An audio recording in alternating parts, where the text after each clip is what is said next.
3 da Segurança Pública. Artigo 144.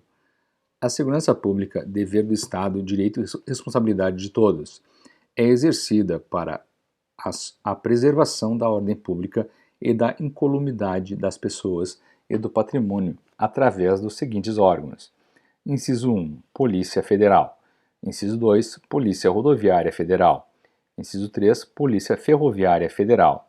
Inciso 4. Polícias Civis.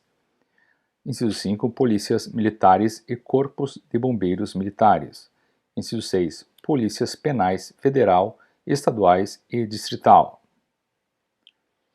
Parágrafo 1º. A Polícia Federal, instituída por lei como órgão permanente organizado e mantido pela União e estruturado em carreira, destina-se a: inciso 1. Apurar infrações penais contra a ordem política e social, ou em detrimento de bens, serviços e interesses da União, ou de suas entidades autárquicas e empresas públicas, assim como outras infrações cuja prática tenha repercussão interestadual ou internacional e exija repressão uniforme, segundo se dispuser em lei. Inciso 2. Prevenir e reprimir o tráfico ilícito de entorpecentes e drogas afins, o contrabando e o descaminho, sem prejuízo da ação fazendária e de outros órgãos públicos nas respectivas áreas de competência. Inciso 3. Exercer as funções de polícia marítima, aeroportuária e de fronteiras. Inciso 4. Exercer com exclusividade as funções de polícia judiciária da União. Parágrafo 2º.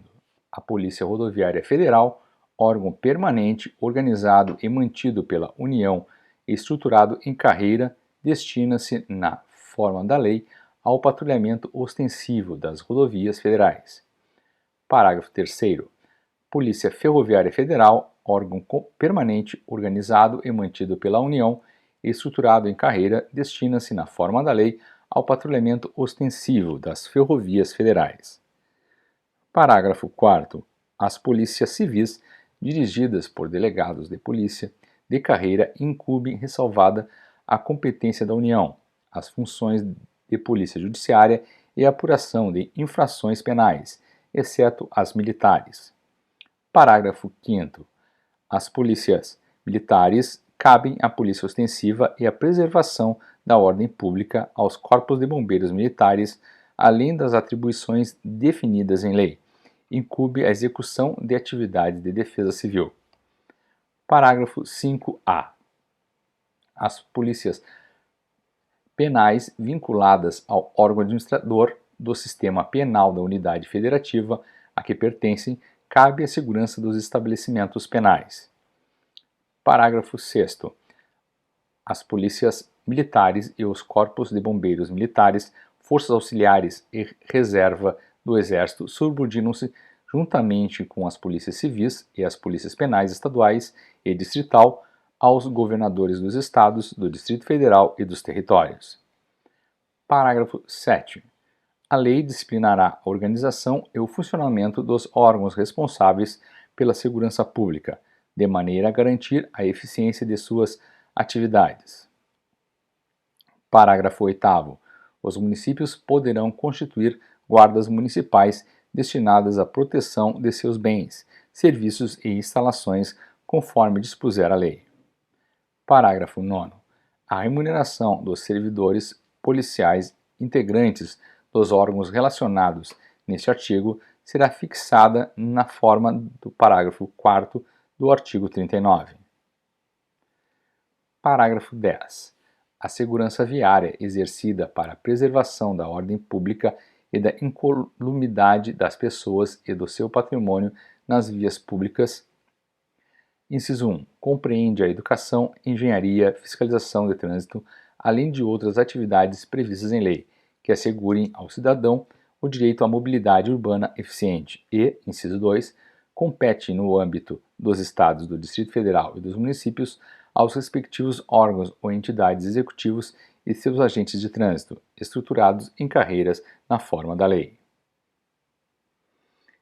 Título 6 da Tributação e do Orçamento. Capítulo 1 do Sistema Tributário Nacional. Seção 1 dos Princípios Gerais. Artigo 145. A União, os Estados, o Distrito Federal e os municípios poderão instituir os seguintes tributos. Inciso 1. Imposto. Inciso 2. Taxas em razão do exercício do poder de polícia ou pela utilização efetiva ou potencial de serviços públicos específicos e divisíveis, prestados ao contribuinte ou postos à sua disposição. Inciso 3. Contribuição de melhoria, decorrente de obras públicas. Parágrafo 1º. Sempre que possível, os impostos terão caráter pessoal e serão graduados segundo a capacidade econômica do contribuinte, facultado à administração tributária especialmente para conferir efetividade a esses objetivos, identificar, respeitados os direitos individuais e nos termos da lei, o patrimônio, os rendimentos e a atividade econômica do contribuinte. Parágrafo 2º. As taxas não poderão ter base de cálculo própria de impostos. Artigo 146. Cabe à lei complementar, inciso 1, dispor sobre conflitos de competência em matéria tributária entre a União, os Estados, o Distrito Federal e os municípios. Inciso 2. Regular as limitações constitucionais ao poder de tributar. Inciso 3. Estabelecer normas gerais em matéria de legislação tributária, especialmente sobre: alínea A. Definição de tributos e de suas espécies, bem como em relação aos impostos discriminados nesta Constituição e dos respectivos fatos geradores, bases de cálculo e contribuintes. Alínea B. Obrigação, lançamento, crédito, prescrição e decadência tributários. Alínea C. Adequado tratamento tributário ao ato cooperativo praticado pelas sociedades cooperativas. Alínea D. Definição de tratamento diferenciado e favorecido para as microempresas e para as empresas de pequeno porte, inclusive regimes especiais ou simplificados no caso do imposto previsto no artigo 155, inciso 2, das contribuições previstas no artigo 195, inciso 1, parágrafos 12 e 13 e da contribuição a que se refere o artigo 239. Parágrafo único. A lei complementar, de que trata o inciso 3, a linha D, também poderá instituir um regime único de arrecadação dos impostos e contribuições da União, dos Estados, do Distrito Federal e dos municípios, observado que: inciso 1. Será opcional para o contribuinte. Inciso 2. Poderão ser estabelecidas condições e enquadramento diferenciadas por Estado. Inciso 3. Recolhimento será unificado e centralizado e a distribuição da parcela de recursos pertencentes aos respectivos entes federados será imediata, vedada qualquer retenção ou condicionamento. Inciso 4.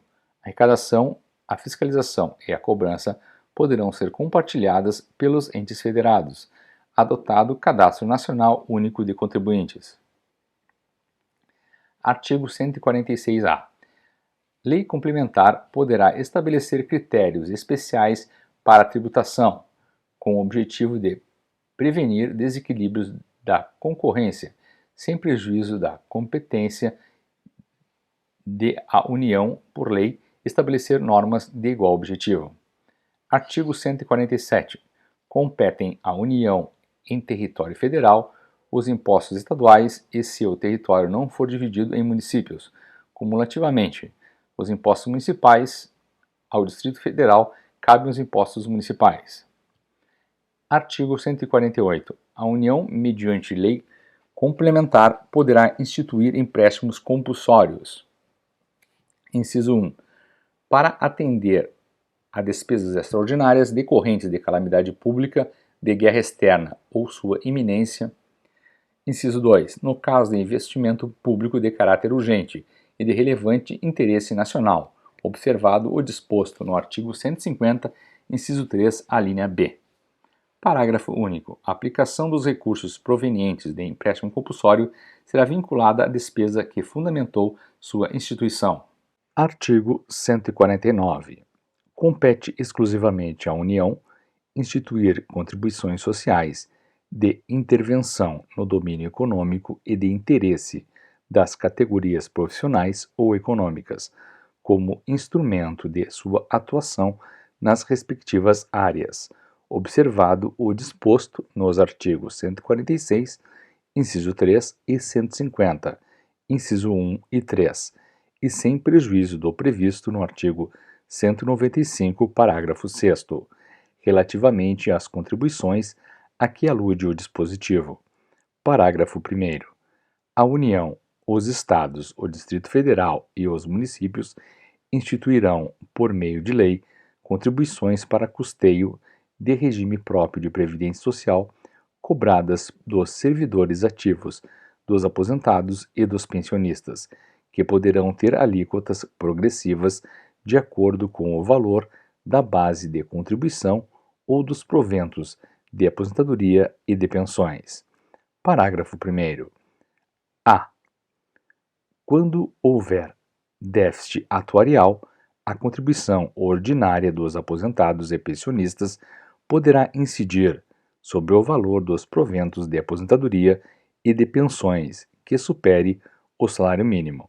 Parágrafo 1b.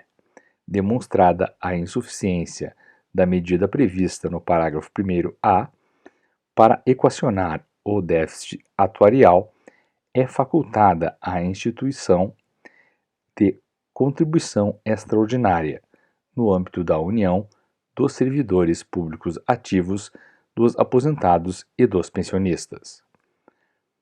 Parágrafo 1c.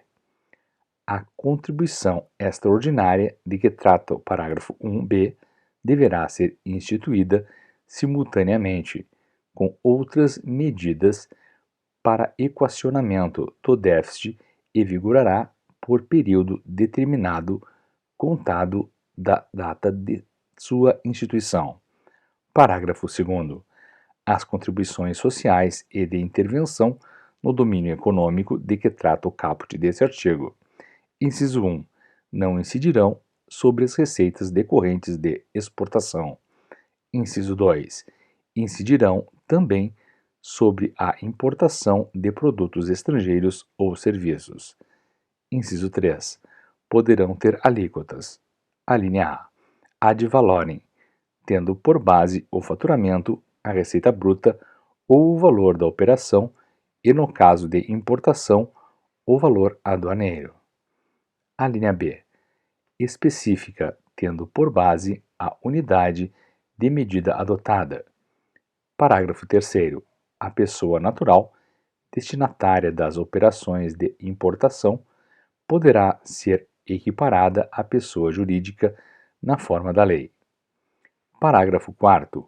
A lei definirá as hipóteses em que as contribuições incidirão uma única vez. Artigo 149-A. Os municípios e o Distrito Federal poderão instituir contribuição na forma das respectivas leis para o custeio do serviço de iluminação pública, observado o disposto no artigo 150, inciso 1 e 3. Parágrafo único. É facultada a cobrança da contribuição a que se refere o caput na fatura de consumo de energia elétrica.